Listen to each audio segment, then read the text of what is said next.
chances are something feels off. Not in the way that you can point to a single broken thing and fix it, more like the ground itself has shifted. As soon as you're born, they administer your soul with Felix Wilde's money and a theory of the whole. A rich man's son funding freedom from control. The rules you were given do not seem to produce the outcomes that you were promised. The very institutions that are supposed to be on your side feel like they're running on a program that has nothing to do with you. You work, you pay your taxes, you try to do the right thing, and the reward is a vague sense that the whole structure is optimized for something, but definitely not for you. Not for your dignity, not for anything that actually matters to you when you are honest with yourself at 3 in the morning. Wages, stagnant. Housing, impossible. The future, uncertain. Institutions visibly captured by people who seem to speak a language designed to prevent you from asking the obvious questions. And underneath all of that, something harder to name. A kind of homelessness. Not material homelessness necessarily, but spiritual. It's the feeling that you live in a civilization that can manage you, process you, categorize you, and extract from you, but cannot tell you what any of it is for. Now, Marxism is gaining quite a lot of popularity again precisely because of this, and the conditions are bad enough that a framework promising to explain why and how to fix it gets a hearing. People find themselves drawn to it, not from intellectual error, but from real pain and problems, real hopelessness, the genuine experience of looking at the world that you have inherited and thinking, this cannot be it. I want to take that seriously. That means seriously enough to be honest about what the framework actually is promising. Because the people drawn to it are precisely the ones who will be hurt most by what it cannot deliver. The story that we are about to explore today is the story of a man who went down this very path all the way to the end, and discovered way too late what the framework had been hiding from him the entire time. We are going to look at the 4 men who built the most sophisticated, influential edition of the Marxist framework in the 20th century. Their ideas have shaped your university, your workplace, your media, your political vocabulary, and most likely, the inside of your own head, whether you have heard of them or not. This project starts at the foundations, because the foundations are where the framework breaks apart. Thus we begin with Max Horkheimer. He is the builder, the organizer, the one who makes the Frankfurt School possible. I think it might be the most important entry in the series. Horkheimer is not an abstract historical figure. He is, in a very real sense, us. He looked at the world he inherited and saw the same thing many of you see. A civilization that had become a machine that could produce anything except the reason for its own existence. He felt the same alienation that you feel, the same sense that something essential had been lost. It is the same desperate need to find a framework that would explain why everything felt so hollow and naturally what to do about it. Not only did he find one, he made it. It was the most powerful critical apparatus the 20th century produced, and he watched it work. He watched it spread through universities and institutions and political movements, and he watched it reshape how an entire civilizational project thinks about itself.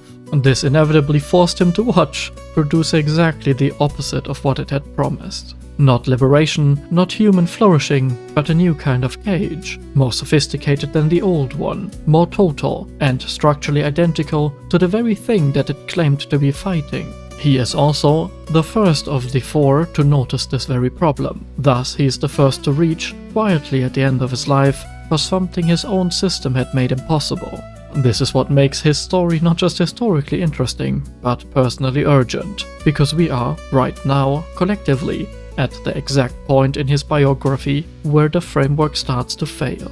And the question is whether we will learn from his mistake or repeat it. This is going to be the story of a man who diagnosed the disease of modernity with astonishing precision. He prescribed a cure, watched the cure take effect, and spent his final years reaching for something that felt suspiciously like the disease he had originally been trying to fight. His framework could not tell him what he was reaching for, that is, what we will look at today. Max Horkheimer was born in Stuttgart in 1895, the only son of a wealthy Jewish textile manufacturer.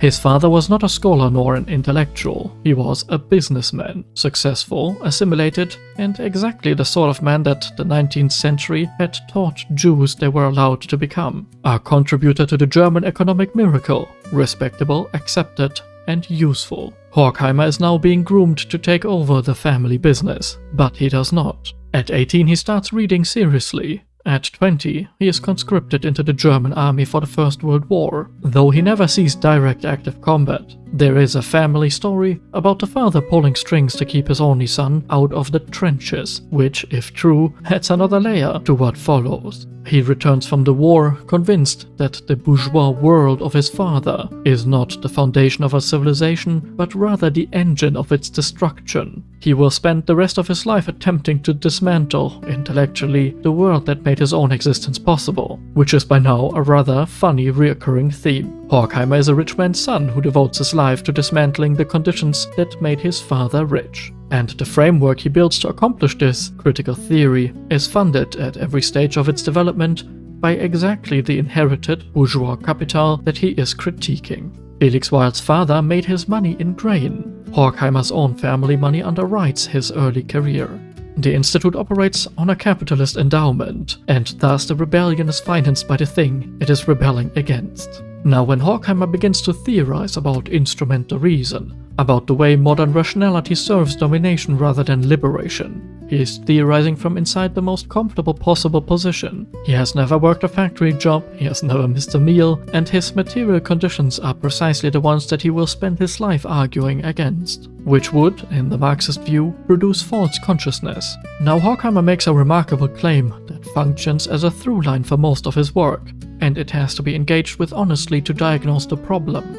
The Enlightenment promised that reason would liberate humanity. Instead, it produced a specific kind of reason, instrumental reason, that asks only one question: does it work? It doesn't ask whether or not something is good, or whether it is true, whether it is beautiful, but instead only if something is efficient, if it is useful, and if it produces the desired output for minimum input. This instrumental reason becomes totalizing. It colonizes every domain. Science, which began as a search for truth about the world, becomes a tool for controlling the world. Art, which began as an expression of the sacred, becomes a product to be consumed. Human beings who used to be ends in themselves become resources.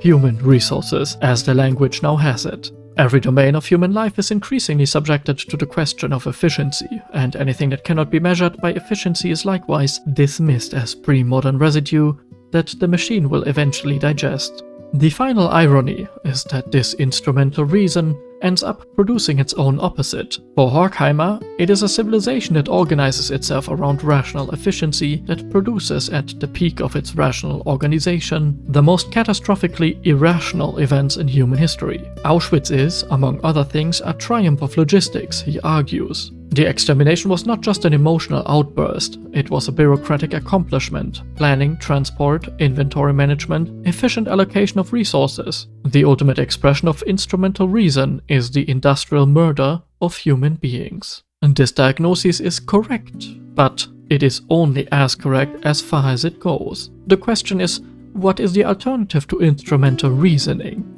And here is where Horkheimer's framework fails him. Indeed, the Marxist framework fails him, not because he was insufficiently clever, but because the framework itself, the one that he inherited, was structurally incapable of providing the answer.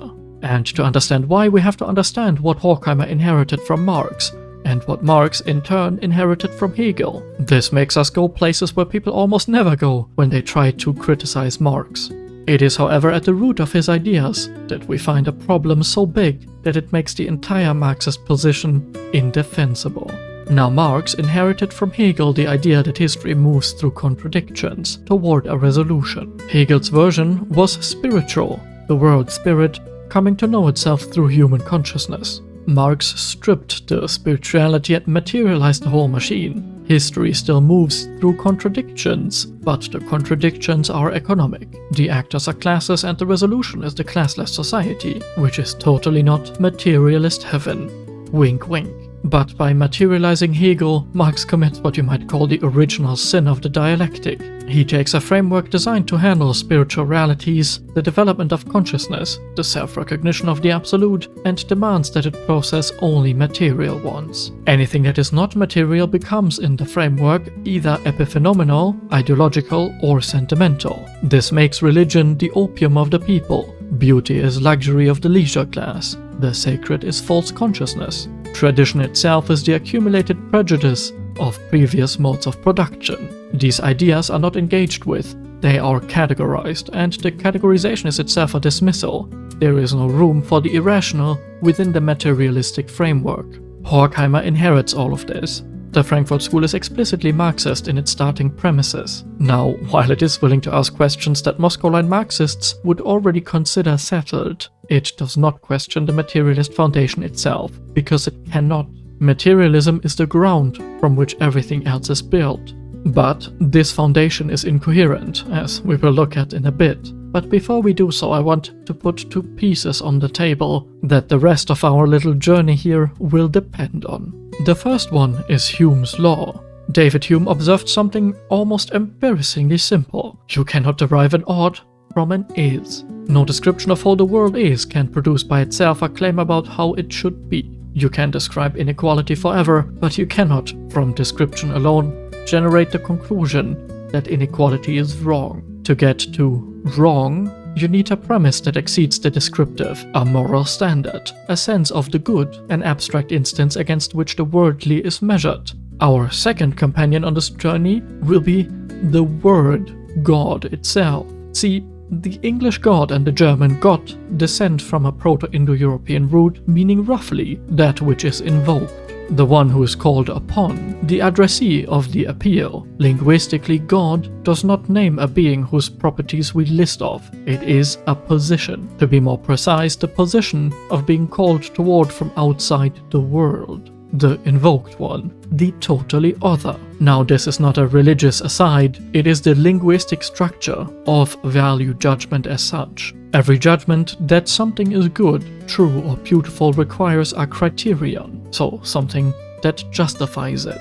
But every criterion requires its own criterion, unless the chain terminates somewhere. In other words, it is good because it is good is not a justification. It's instead the surrender of justification. To get out of the infinite recursion, you need an instance that does not itself require justification, because it is the standard of justification. That instance in function, linguistically, is what God means. The invoked one, the criterion that does not require its own criterion. It is the totally other against which the worldly is measured. Without it, every value judgment becomes infinitely recursive, which means in practice every value judgment becomes the disguised expression of a preference. If there is no higher judgment, well, then it's just what I like.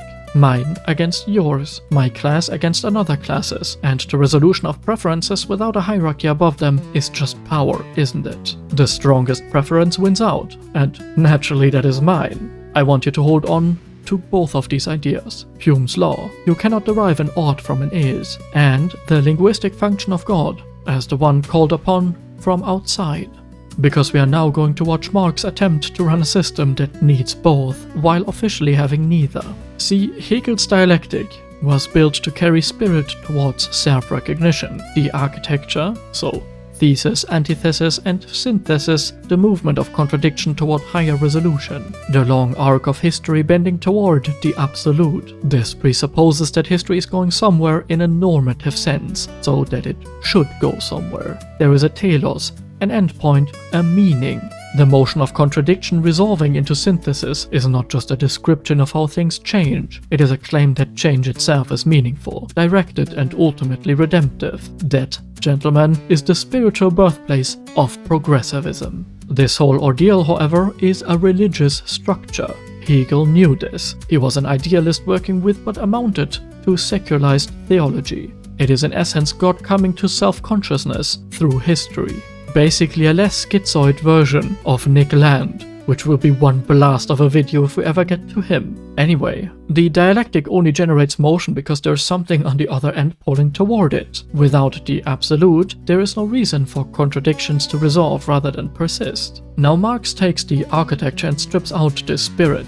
He keeps the dialectic, he keeps the directionality, and he keeps the redemptive arc ending in the classless society. But he removes the theological foundation that made any of this make sense in the first place, if you even think it makes sense. Marx is now running the engine of theology on the fuel of matter, and pretending the engine is something that it is not. This is the original incoherence, and it is structural. I really want you to listen carefully.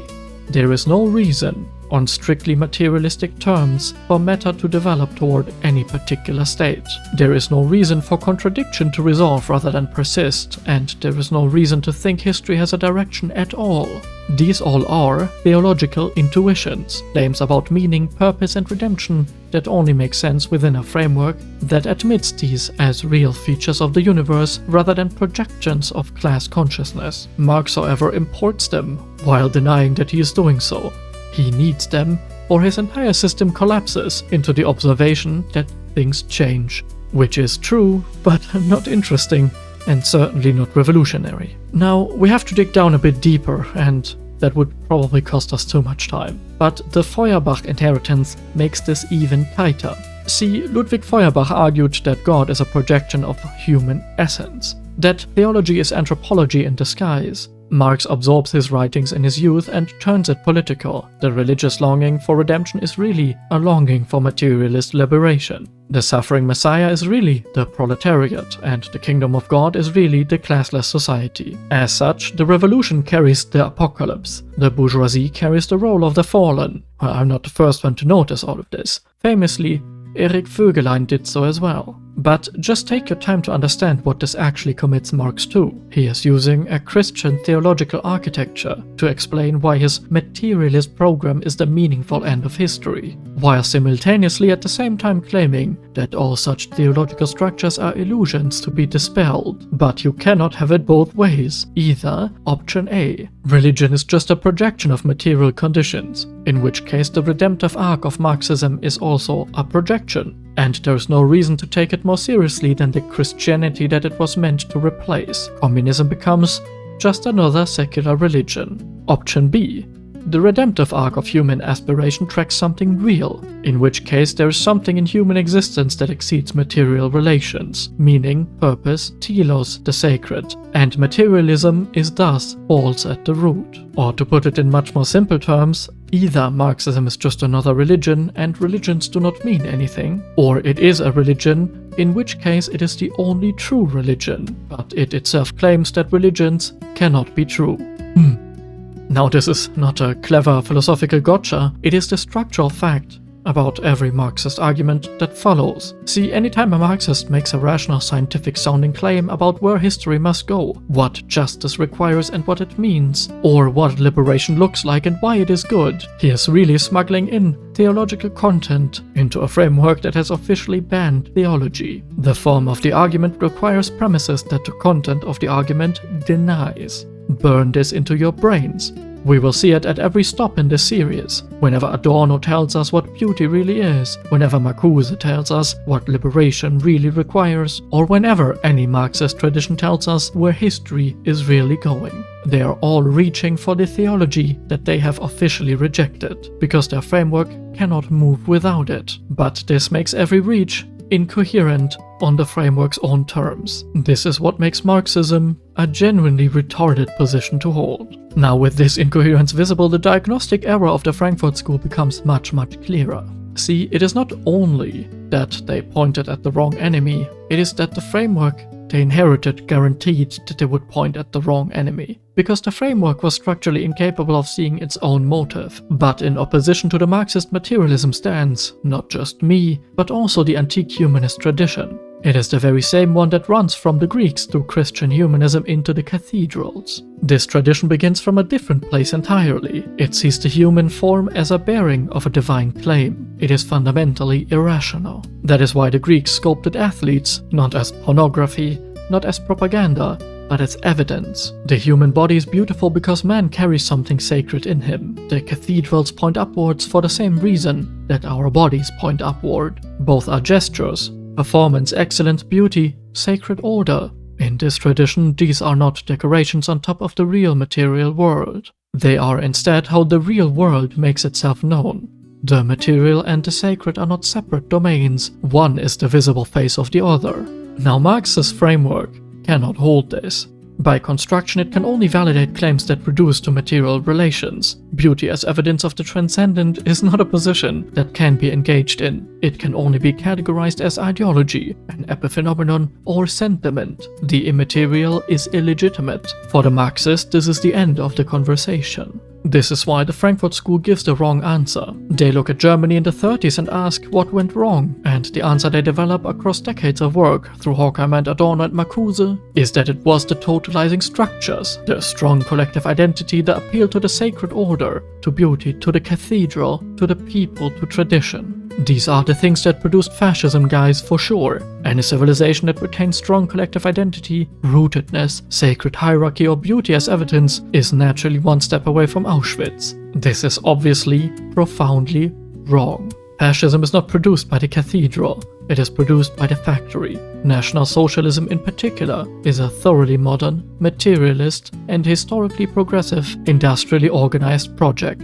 It runs on exactly the same fuel as Marxism. The Hegelian premise that history is going somewhere, the conviction that a new man can be engineered through correct social organization, the willingness to reduce the particular human being to raw material for a collective program. Nazism in particular is dressed in the aesthetic of traditionalism, yes, but the structure underneath is pure industrial modernity. Beauty and aesthetics were the Trojan horse of these ideas. See, both Nazism and Marxism are theological structures wearing materialist clothing, and both inherit Hegel's redemptive arc and try to drive it with materialist fuel. That is exactly why both produce industrial death camps whenever their internal incoherence catches up with them. The Frankfurt School pointed at the cathedral and saw the seeds of fascism, and pointed at the factory and saw progress that had gone wrong. It was exactly backwards. The framework they built to prevent the next Auschwitz is calibrated to dismantle the very resources that a civilization would ever need to resist the actual mechanism by which Auschwitz was built. After all, if it is all just matter, why not treat humans as resources? The divine claim is not rationally defensible, and thus just sentiment. It is for this very reason that they had to make the mistake, because the Marxist framework cannot see the actual culprit itself. Now, to really get a feeling for why, we can look at the products of these ideas and analyze them. Critical theory, as Horkheimer defines it in the 1937 essay Traditional and Critical Theory, operates by a specific mechanism. It identifies the hidden assumptions, the unexamined premises, the power relations that the existing theories take for granted. Now, this sounds rather neutral, but it is anything but. It is the most consequential mechanism the Frankfurt School deploys, and in fact most Marxists do. But to really grasp its true power, we need to take a small detour into psychology. Now, this is gonna sound a bit more complex than it actually is. There is a principle from the cognitive sciences that hold across many domains. The explicit articulation of any implicit function is usually a sign that the function is malfunctioning. In more sane words, you do not think about your toenails unless something is wrong with them. You do not narrate the act of walking unless you're relearning it after injury. You do not articulate the rules of your native language unless you're trying to teach it to someone. Or unless you're second-guessing yourself, which is its own kind of malfunction, I suppose. In essence, healthy cognitive functions run silently. It is only when they come into explicit awareness that you think something is broken. For example, breathing or blinking. As soon as you start to think actively about it, it is almost like a curse. Speech itself, in this very framework, is partly a diagnostic. This means we talk because our private cognition has failed to resolve something on its own, and we are recruiting other minds to help us. Speech is what happens when the implicit fails. So far, so good. Now extend this to societies. A healthy society has enormous amounts of implicit content, shared assumptions, tacit norms, inherited practices that nobody has to defend because nobody thinks to question them. It's the way that you greet your neighbor, the obligations you owe to your parents, the respect you give to someone older, the unspoken understanding that certain places are sacred and certain behaviors are owed to them. It is quite literally the water that the fish swims in. It is the reason a civilization functions. It is also, crucially, the reason a civilization feels like home, rather than a procedure. It is what creates the high-trust societies we wish for. Now, critical theory's primary operation is to make this implicit content explicit. To name it, to interrogate it, and to demand that it justify itself on procedural, rational, articulable terms. They are materialist Marxists after all. But the naming is itself destructive, regardless of whether the explicit critique that follows is valid.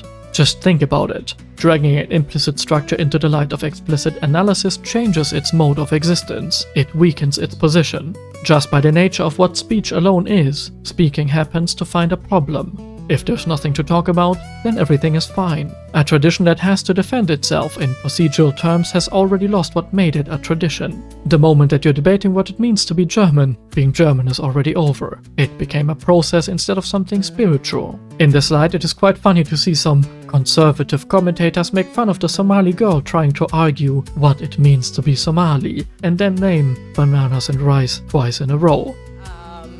So I'm Somali. I'm proud to be Somali. To me, being Somali isn't just eating bananas with rice. It's a lot. It's like it's an interesting thing. It's very hard to describe what it means to be Somali and what it means to be American. But it's like a cultural fusion. It's kind of like the bananas and rice.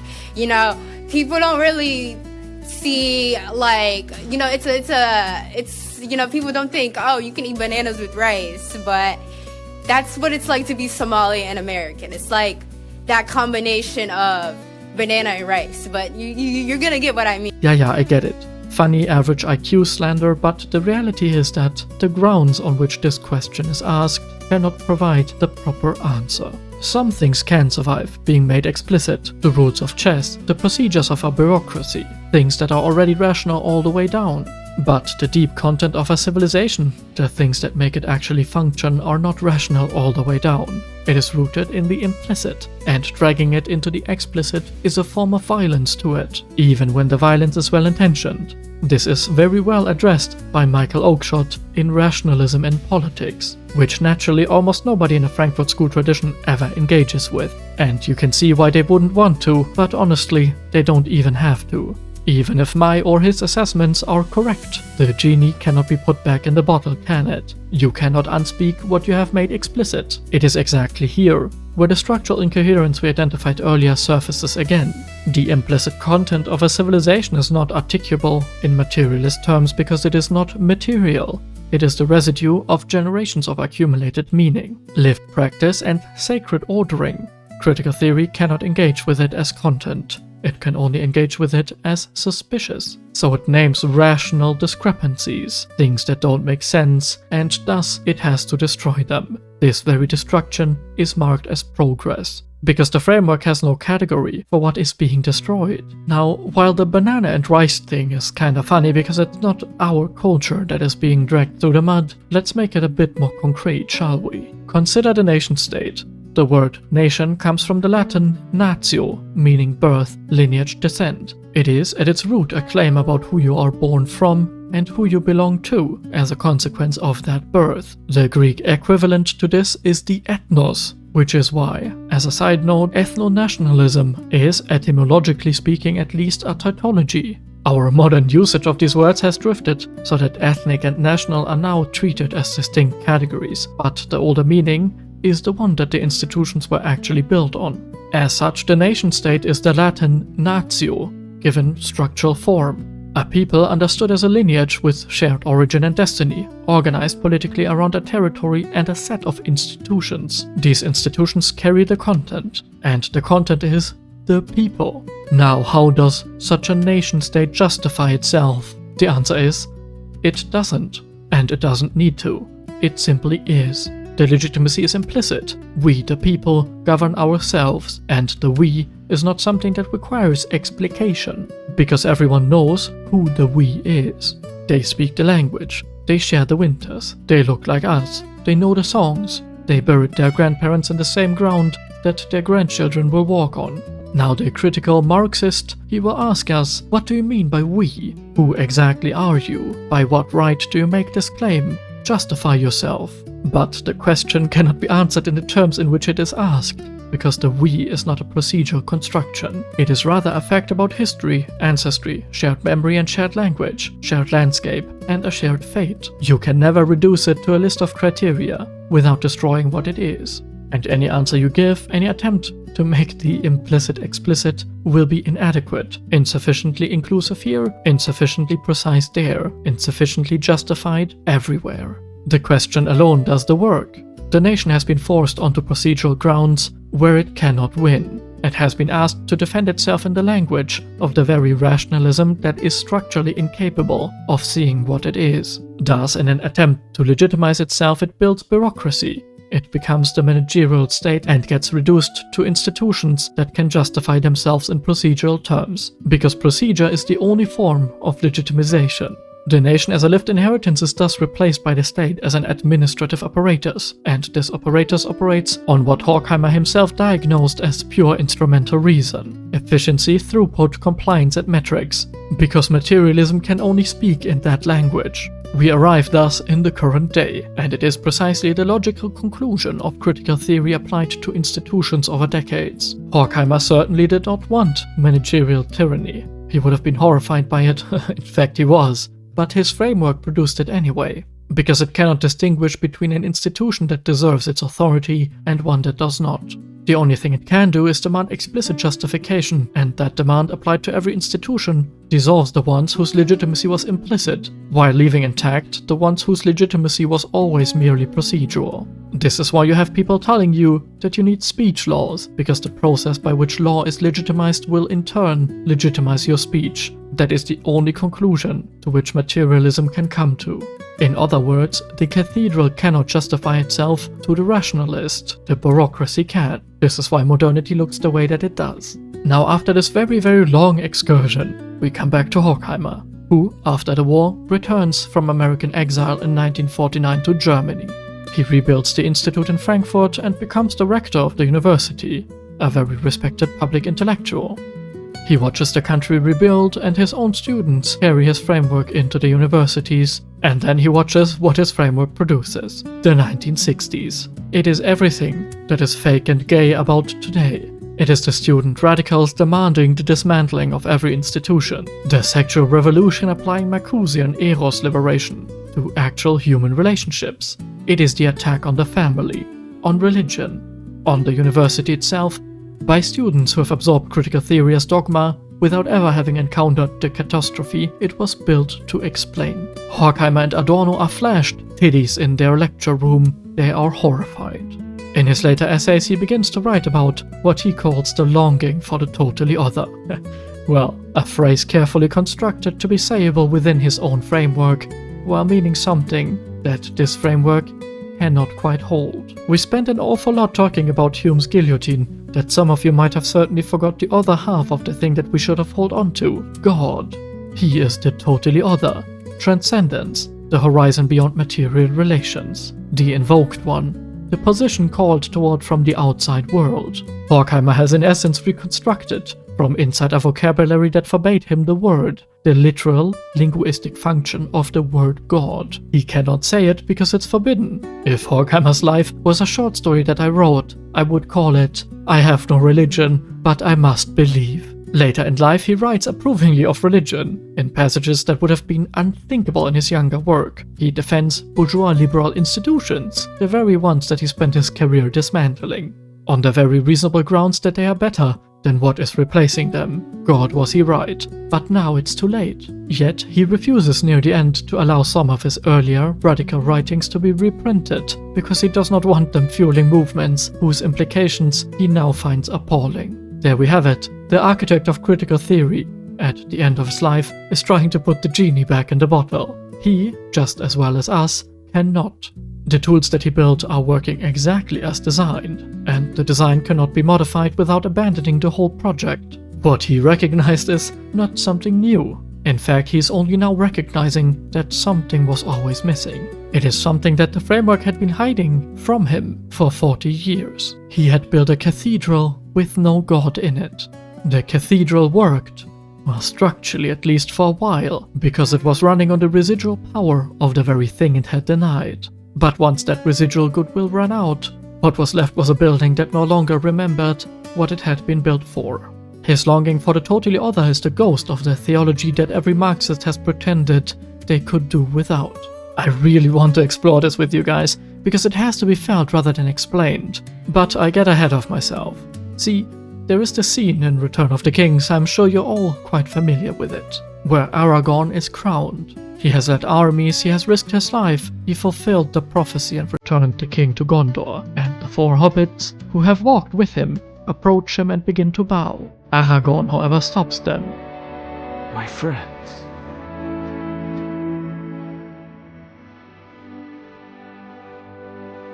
You bow to no one. And he kneels to them. The entire host of Gondor, tens of thousands of soldiers, follow their king's example and kneel to 4 small creatures from a place none of them have ever visited, let alone knew existed.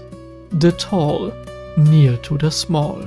The king kneels to the servants, the noble kneels to the humble, and every single audience member across every culture and generation feels it in the moment. The very rightness of it. You do not need the moment explained. It doesn't require a theoretical framework to understand why this is the correct response of a true king. The scene carries its own legitimacy.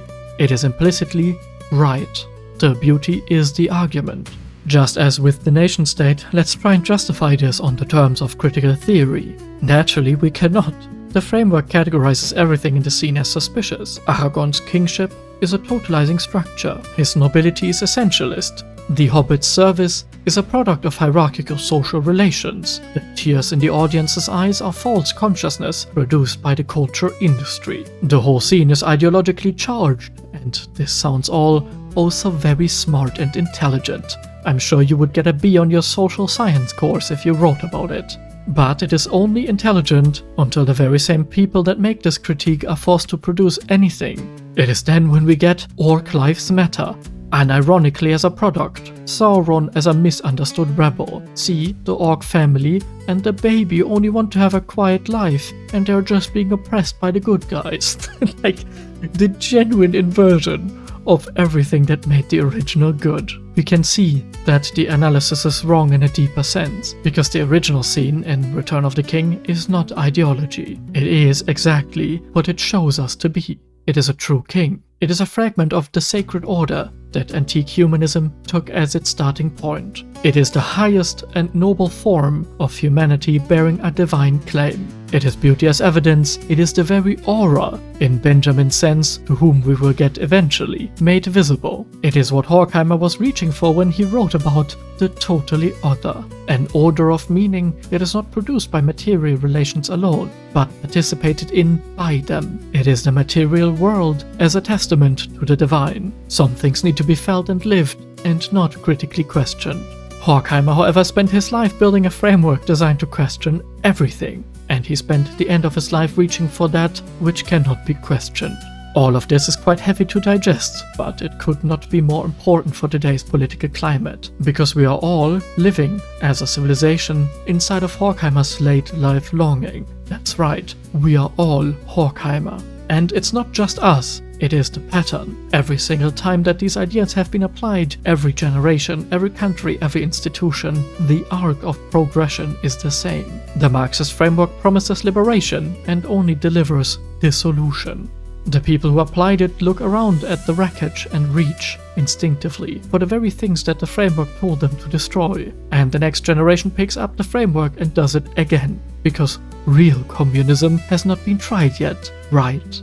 But it cannot really look at the memory of its failures, because remembering would require exactly the kind of judgment that the framework has structurally forbidden itself from making. Anything that a Marxist could ever come to is that the Great Leap Forward, the killing of the kulaks, etc. is either good because it is good, or bad because it was bad, and thus not real communism because communism is good. It is genuinely one of the most embarrassing positions to hold. And yet, we have dismantled every implicit structure that our ancestors built because of it, and we are starting to notice that the procedural replacements, the DEI frameworks, the administrative apparatus, the managerial state, the whole bureaucratic scaffolding that now holds Western civilization together does not really feel like home, does it? It feels like an airport, like a Kafka novel, like an administered life. It all feels so wrong in an irrational and immaterial way. We can feel it everywhere. We can feel it in the way that people talk about countries, in the desperate search for community, for roots, for something that is not a brand or a program or a compliance framework.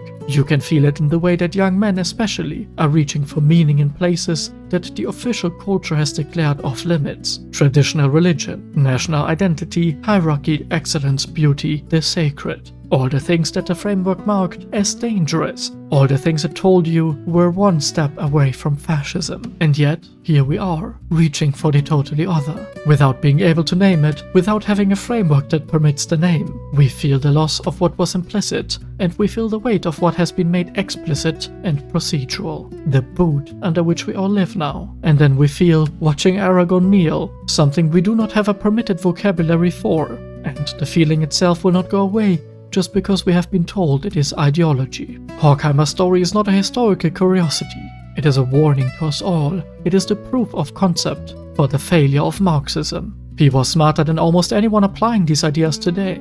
He had more at stake, he had a genuine wound driving his work, and even he could not make the framework deliver what it promised. Because the framework is structurally incapable of delivering it. It is a machine designed to dissolve. It cannot build, it cannot preserve, it cannot tell you what matters or why, and every attempt to use it as though it could will end in the same place. An old man sitting in Frankfurt of all places, longing for something that he spent his life dismantling and unable to say its name. At the end, Horkheimer was reaching for the cathedral that he spent his life dismantling. We are all now, collectively, at the very same moment in Horkheimer's biography. The question of our civilization, of our people, of you, is whether we will permit ourselves to finish the reach, or whether we will allow the framework to convince us one more time that what we are really reaching for is false consciousness and we just need to kill all the millionaires. Well, in that spirit, God help us. Thank you for your time. A working class hero is something to be. A working class hero is something to be. They hurt you in Frankfurt, they exiled you west to Los Angeles poolsides to theorize the oppressed, while the workers they championed stayed thoroughly unblessed. A working class hero is something to be. A working class hero is something to be. When they've grief processed modernity for 20-odd years, they publish the dialectic, rationality sneers that enlightenment itself was the thing that you should fear. A working class hero is something to be.